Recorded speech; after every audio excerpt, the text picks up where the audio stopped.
প্রমাণ আল্লাহ সুবহানাহু ওয়া তাআলা তারপরে পরে নবী মুহাম্মদুর রাসূলুল্লাহ সাল্লাল্লাহু আলাইহি ওয়াসাল্লাম স্পষ্ট ভাষায় তিনি জানিয়ে গেছেন কোন সময় পৃথিবীতে মুসলিমরা মার খাবে, কোন সময় পৃথিবীতে মুসলিমরা অপমানিত হবে।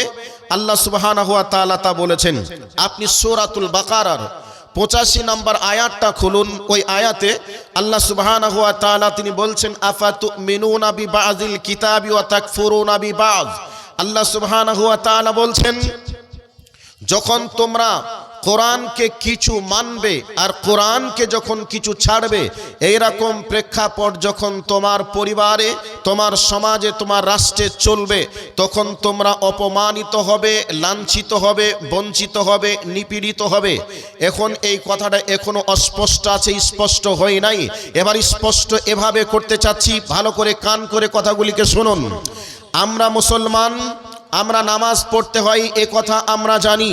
যেমন আল্লাহ সুবহানাহু ওয়া তাআলা তিনি সালাতকে বা নামাজকে ফরজ করেছেন, ঠিক সেভাবেই আল্লাহ সুবহানাহু ওয়া তাআলা যাকাতকেও ফরজ করেছেন। আমরা অনেকেই সালাত আদায় করি কিন্তু আমরা যাকাত আদায় করতে চাই না।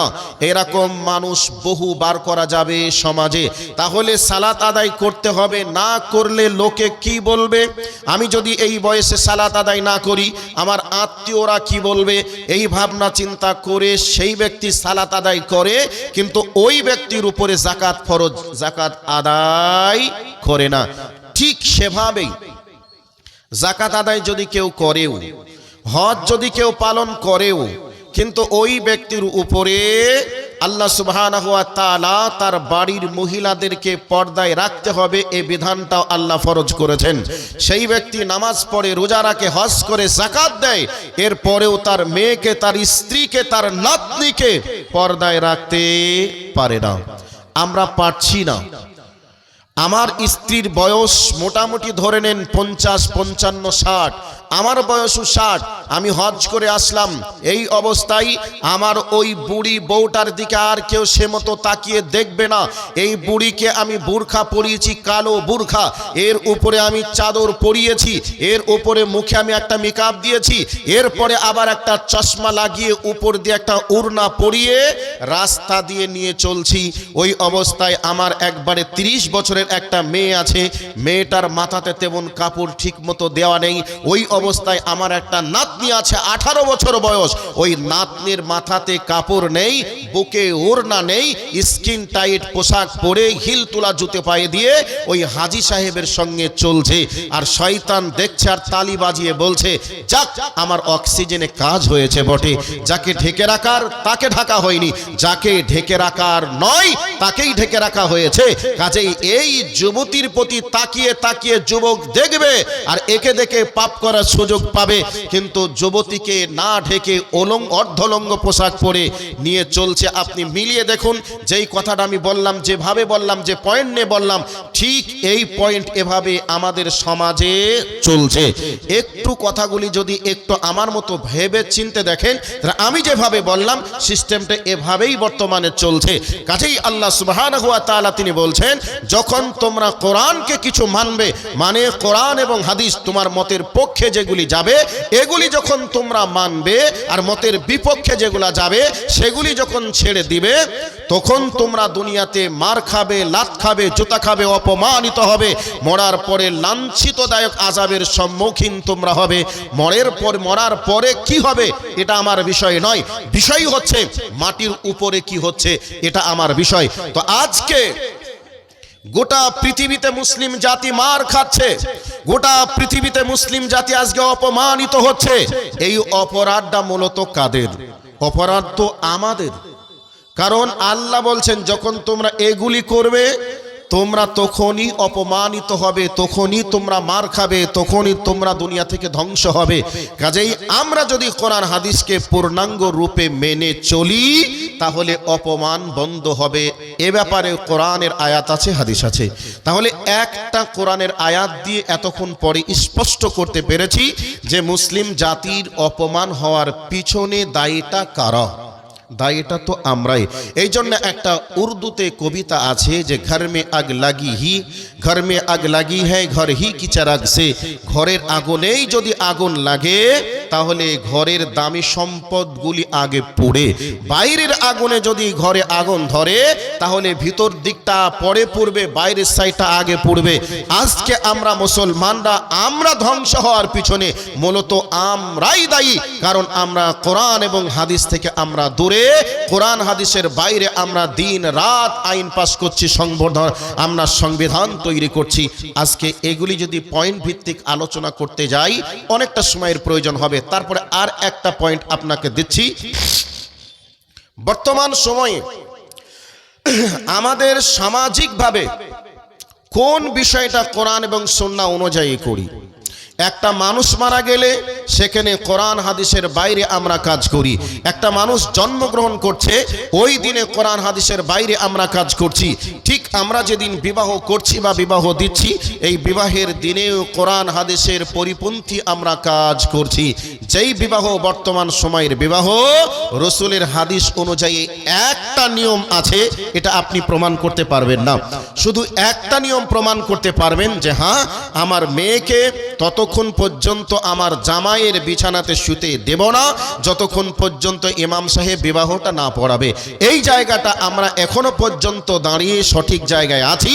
বাকি বিবাহের সিস্টেমটা টোটালটাই সমাজে একেবারে অমুসলিমদের সাদৃশ্য অবলম্বন করে আজকে আমাদের সমাজে বিবাহ চলছে। তারপরে বিবাহের ভিতরে অনেকটা সমস্যা আছে। বিবাহ পড়ানোর ব্যাপারে শরীয়তের বাইরের নিয়ম অনেক জায়গায় এভাবে প্রচলিত আছে।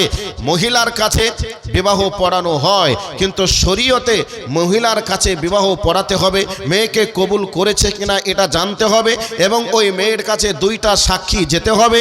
একজনের উকিলের সামনে কবুল করতে হবে, শুনবে, উকিলের কাছে এসে বলবে, ইমামের কাছে এসে বলবে হ্যাঁ মেয়ে কবুল করেছে, আমরা সাক্ষী আছি, আমরা শুনেছি। এই ধরনের নিয়ম অনেক সমাজে আছে, কিন্তু আল্লাহর নবীর হাদিস থেকে কি এই নিয়মটা প্রমাণ করা যাবে? জি, যাবে না। তার মানে বোঝা গেল বিবাহটা যদি ইমামকে দিয়ে পড়ানো হয়, এরপরেও বিবাহ পড়ানোর নিয়ম নীতিমালাটা অনেক ভুল আছে।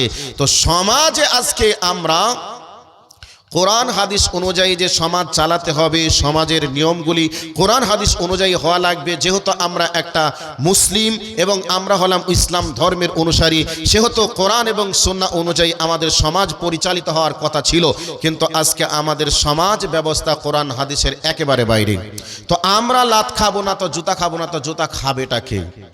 এবার বলবেন তাহলে যারা জুতা মারছে, লাত মারছে, তারা কেন মারবে? অপরাধ তো তারাও করে। এবার আপনাকে একটা হাদিস শোনাবো। আল্লাহর নবী সাল্লাল্লাহু আলাইহি ওয়াসাল্লাম বলেছেন, এই দুনিয়াটা হচ্ছে মুমিনের জন্য জেলখানা। এই দুনিয়াটা হচ্ছে মুমিনের জন্য জেলখানা, এ কথা রাসূল বলেছেন। আপনি বলুন, জেলখানায় যাওয়ার পরে আসামি কি নিজের ইচ্ছা মতো চলতে পারে? আসামি কি জেলের ভিতরে নিজের ইচ্ছা মতো চলতে পারে? আপনারা বলবেন না, পারে না। এই পৃথিবীটার জন্য আমাদের প্রিয় নবী মুহাম্মদুর রাসূলুল্লাহ সাল্লাল্লাহু আলাইহি ওয়াসাল্লাম বলছেন, এই দুনিয়াটা মুমিনের জন্য জেলখানা। কাজেই মুমিন এই দুনিয়াতে ব্যক্তিগত কোনো ইচ্ছায় চলতে পারে না। মুমিন চলবে আল্লাহ সুবহানাহু ওয়া তাআলার ইচ্ছায়, সাথে সাথে নবী মুহাম্মদুর রাসূলুল্লাহ সাল্লাল্লাহু আলাইহি ওয়াসাল্লামের নীতিমালার উপরে। তো আজকে আমরা ইচ্ছা মতো নিজে যে যেমন মনে করি সেভাবে আমরা চলি, আর আমরা মনে করি এটার নাম ইসলাম, এরই নাম ধর্ম, এটা আমরা মনে করি, কিন্তু আসলে এই নাম। নাম্বার 2, নবী মুহাম্মদুর রাসূলুল্লাহ সাল্লাল্লাহু আলাইহি ওয়াসাল্লাম আরো বলছেন, বেঈমানদের জন্য এই দুনিয়াটা হচ্ছে জান্নাতখানা। আমরা যেদিন জান্নাতে চলে যাব, আল্লাহ সুবহানাহু ওয়া তাআলা আমাদের জন্য বলবেন, হে আমার বান্দারা, তোমরা জান্নাতে এসেছো, তোমাদের মনে যা চাইবে তোমরা তাই খাবে, যেখানে মন সেখানে যাবে, যা ইচ্ছা তোমরা তাই করবে, আজ থেকে কোনো বিধিনিষেধ নেই। এ কথা আল্লাহ সুবহানাহু ওয়া তাআলা জান্নাতীদেরকে বলবেন। কাজেই এই দুনিয়াতে যারা বেঈমান তারা জান্নাতের ভিতরে রয়েছে, অতএব তাদের মনে যা চাইবে তারা তাই করবে, যেখানে মন সেখানে যাবে, যা মন যাবে তাই খাবে, এটা যদি না হতো তাহলে গরুর দুধ বাদ দিয়ে কেউ গরুর মুত খাচ্ছে বর্তমান সময়ে, কেউ ডাক্তারের ওষুধ না খেয়ে কেউ বলছে গরুর গোবর খেলে আমার রোগ ভালো হয়ে যাবে। এই রকম প্রেক্ষাপট বর্তমান সময়ে চলছে। কেউ আবার দুধ বিক্রি করে মদ খায়, এই রকম প্রেক্ষাপট বর্তমান সময়ে চলছে। সম্মানিত উপস্থিতি, তারা জান্নাতে আছে, তারা তাদের মনে যা চাইবে তারা তাই করবে, তাদের মনে যেটা চাইবে তারা তাই করবে, যেখানে মন সেখানে যাবে, যা মন তাই খাবে। এটা তাদের আলাদা একটা বিষয়, কারণ তাদের সঙ্গে আমাদের সাদৃশ্য অবলম্বন করা যাবে না। কারণ আমরা হলাম মুসলমান, মুসলমান মুমিন। একটা অমুসলিমের সাদৃশ্য অবলম্বন করে দুনিয়ায় আজকে চলছে। পৃথিবীতে আপনি একটু তদন্ত সাপেক্ষে একটু দেখার চেষ্টা করুন, আমরা সকাল থেকে নিয়ে সন্ধ্যা পর্যন্ত আমরা যেভাবে চলছি, এই চলাচলকে ইসলামিক নিয়ম অনুযায়ী প্রমাণ করা যায় কিনা একটু তদন্ত সাপেক্ষে দেখুন। আজকে আমরা ব্যবসা বিজনেস থেকে নিয়ে শুরু করে আমরা যত কিছু করছি সব অমুসলিমদের সাদৃশ্য অবলম্বন করে করছি। অথচ এক সময় এই অমুসলিমরাই ইসলামের কাছে শিক্ষা লাভ করে, ইসলামের কাছে ইসলাম থেকে নীতিমালাকে আদর্শকে গ্রহণ করে গোটা পৃথিবীর মানুষ সভ্যতা লাভ করেছে। আজকে সেই মুসলমান নিজের কৃষ্টি কালচারকে ভুলে গিয়ে অমুসলিমদের সাদৃশ্য অবলম্বন করে দুনিয়ায় চলছে। এর জন্য আল্লাহ সুবহানাহু ওয়া তাআলা বলছেন, যেই দিন তোমরা এই পৃথিবীর বুকে কোরআন এবং হাদিসকে ইচ্ছা মতো মানবে, যেই দিন তোমরা কোরআন এবং হাদিসকে কিছু মানবে আর কিছু ছাড়বে, তখনই তোমরা অপমানিত হবে, তখনই তোমরা লাত খাবে, তখনই তোমরা জুতা খাবে। একথা আল্লাহ সুবহানাহু ওয়া তাআলা নবী মুহাম্মদুর রাসূলুল্লাহ সাল্লাল্লাহু আলাইহি ওয়াসাল্লামের মাধ্যমে ১৫০০ বছর পূর্বে জানিয়েছেন। সেটা আজকে বাস্তবে দিনের আলোর মতো রূপান্তরিত হচ্ছে। সম্মানিত উপস্থিতি, আমাদেরকে বাঁচতে হলে, সম্মানিত হতে হলে কোরআন এবং সুন্নাহর কাছে মাথা নত করাই লাগবে। এছাড়া বিকল্প কোনো বুদ্ধি নেই, এছাড়া বিকল্প কোনো রাস্তা পৃথিবীতে নেই। একমাত্র রাস্তাই হচ্ছে কোরআন এবং সহিহ সুন্নাহ রাস্তা। কাজেই সহিহ কোরআন এবং সহিহ সুন্নাহকে নিয়ে যদি আমরা চলতে পারি, দুনিয়াতে সম্মানিত ছিলাম, দুনিয়াতে সম্মানিত থাকবো এবং কিয়ামত পর্যন্ত দুনিয়াতে এই মুসলিম উম্মাহ সম্মানিত থাকবে।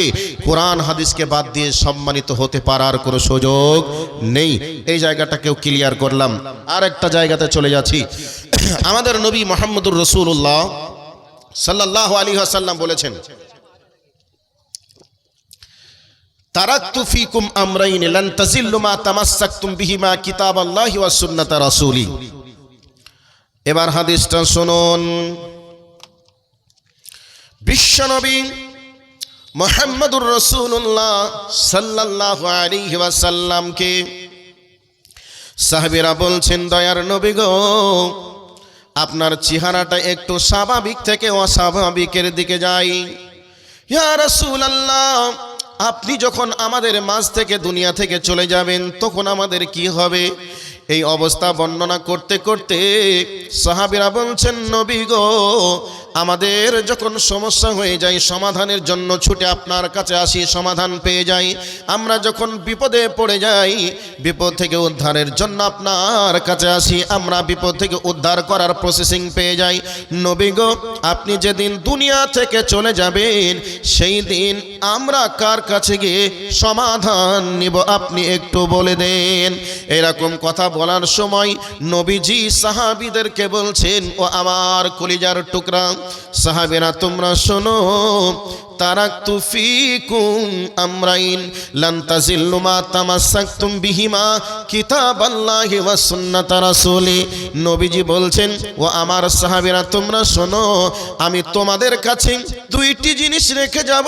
একটা হলো আল্লাহর কোরআন আর একটা হলো আমি নবীর হাদিস। যতদিন তোমরা আল কোরআনকে এবং নবীর হাদিসকে ধরে থাকবে ততদিন তোমরা পৃথক হবে না, ততদিন তোমরা লাঞ্ছিত হবে না, ততদিন তোমরা অপমানিত হবে না। আজকে বর্তমান পৃথিবীতে মুসলমান জাতির ভিতরে ঐক্য নষ্ট হয়ে গেছে। মাযহাবের নাম করে বিভিন্ন রকমের মত, বিভিন্ন রকমের পথ তৈরি করে জাতির মাঝ থেকে ঐক্য নষ্ট হয়ে গেছে। পৃথিবীতে যত মাযহাবের মানুষ আছে, প্রত্যেকটা মাযহাবের মানুষই বলে আমরা যে মাসআলা গ্রহণ করেছি এই মাসআলাটাই সত্য মাসআলা, সঠিক মাসআলা। আমরা যে পথে চলছি এই পথটাই হলো সঠিক পথ, এ কথা সবাই বলে। কিন্তু বন্ধুরে, ভুল কিন্তু অসংখ্য হয় আর সঠিক কিন্তু একটাই হয়। তবে এতগুলো মানুষ যে তারা নিজেরা দাবি করছে আমরা যে মাসআলা গ্রহণ করেছি এই মাসআলা সত্য আছে, সঠিক আছে, আমরা যে মাযহাবের অনুসারী এই মাযহাব সত্য এবং সঠিক, এ কথা সবাই বলছে। তাহলে বলুন তো সবার দাবি সত্য হবে না আমাদের নবী যে কথা বলেছেন এটাই সত্য হবে? নবীজি বলছেন, ও আমার উম্মতের দল তোমরা শুনে নাও, আমি এবং আমার সাহাবীদের নীতি আদর্শের উপরে যারা থাকবে তারাই হবে কিয়ামতের মধ্যে সফল কাম। কিয়ামতের ময়দানে সেদিন তারা সফল কাম হবে।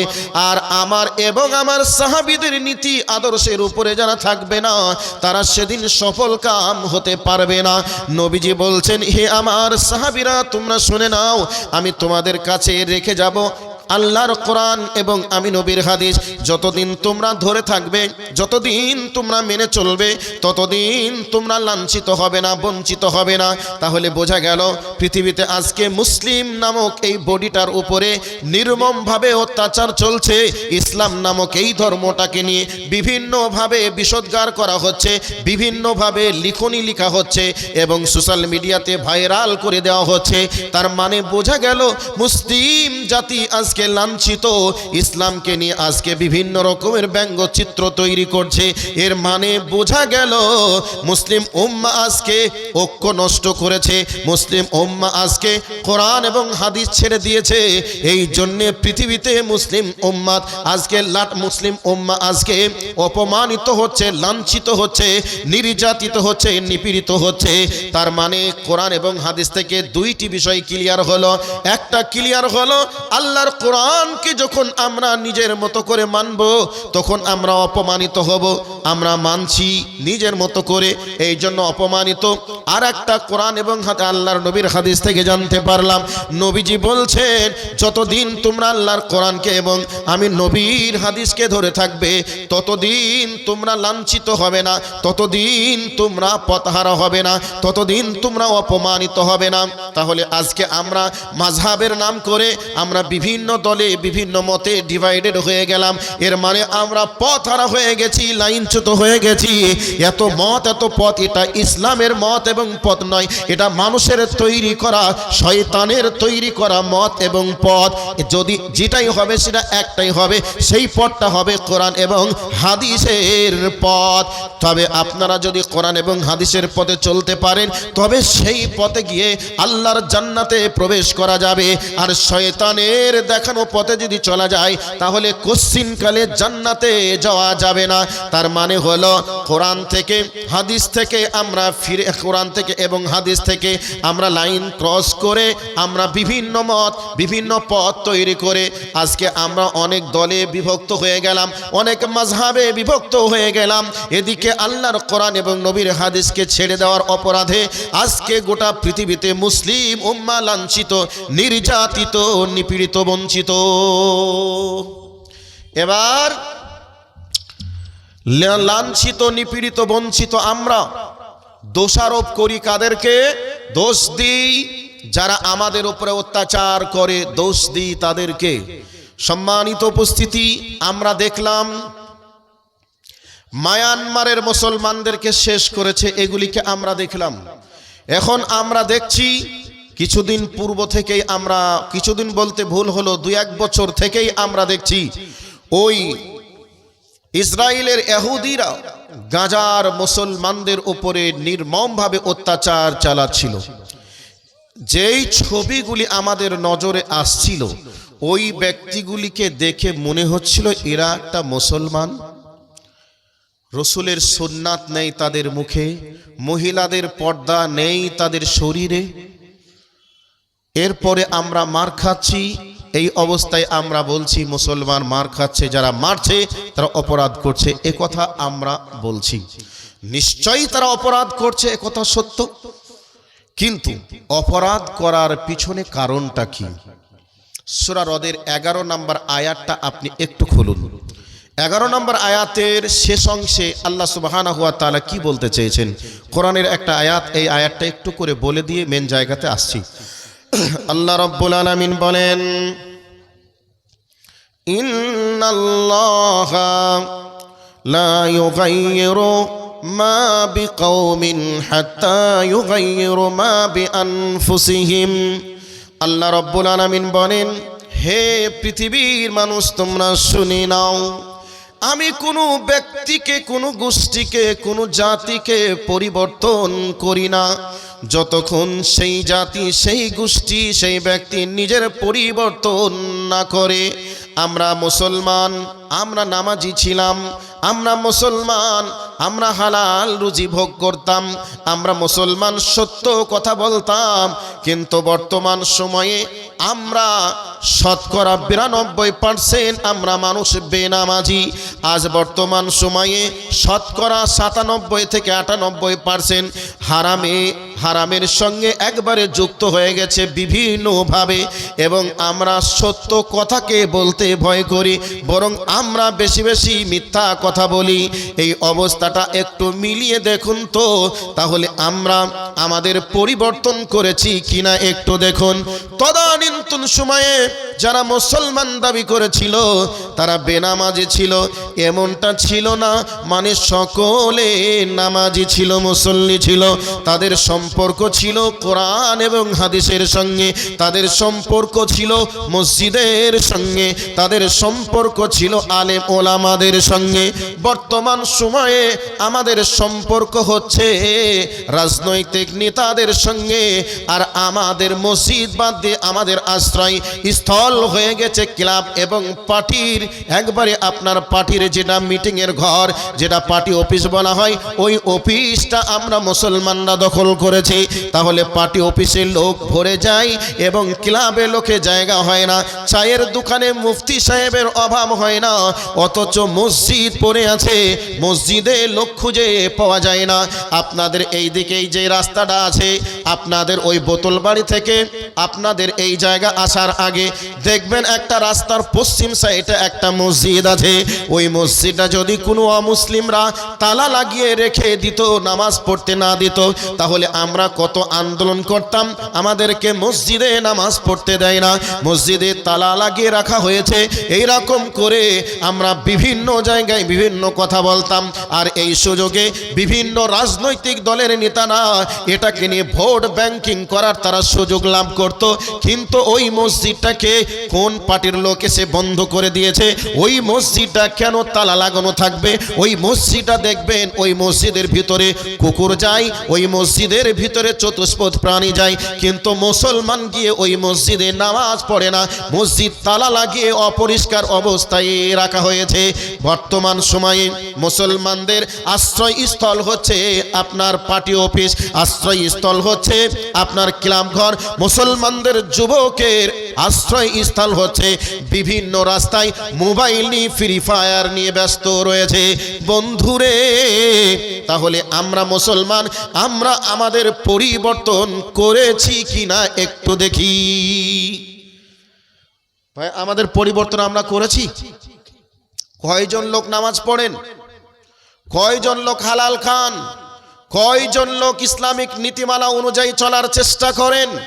একটু মিলিয়ে দেখুন তো, তাহলে এই জাতি মার খাবে না, মার খাবে কে? আগেই বলেছি, আপনাদের প্রশ্ন থাকতে পারে, মাওলানা আমরা মুসলমান, নামাজ পড়ি না একথা ঠিক, কিন্তু আমরা রমজান মাসে তো রোজা রাখি, নামাজ পড়ি, এরপরে জুম্মার দিনেও কমপক্ষে যাই, তারপরেও আপনি বলছেন মারছে তারা, তাহলে তারা তো নামাজ পড়ে না, মারবে কেন একথা আপনারা বলবেন। সম্মানিত উপস্থিতি, একটু আপনাকে বলি, জেলখানায় যেমন ব্যক্তিগত কোনো স্বাধীনতা চলে না, আমি আর আপনি মুসলমান, আমরা ব্যক্তিগত কোনো স্বাধীনতায় চলতে পারি না। একটা ঘোড়ার মুখে, একটা উটের মুখে লাগাম লাগিয়ে দেন, লাগামটা পরিয়ে দেওয়ার পরে 10 বছরের একটা বাচ্চার হাতে বিশাল বড় শক্তির অধিকারী একটা উটের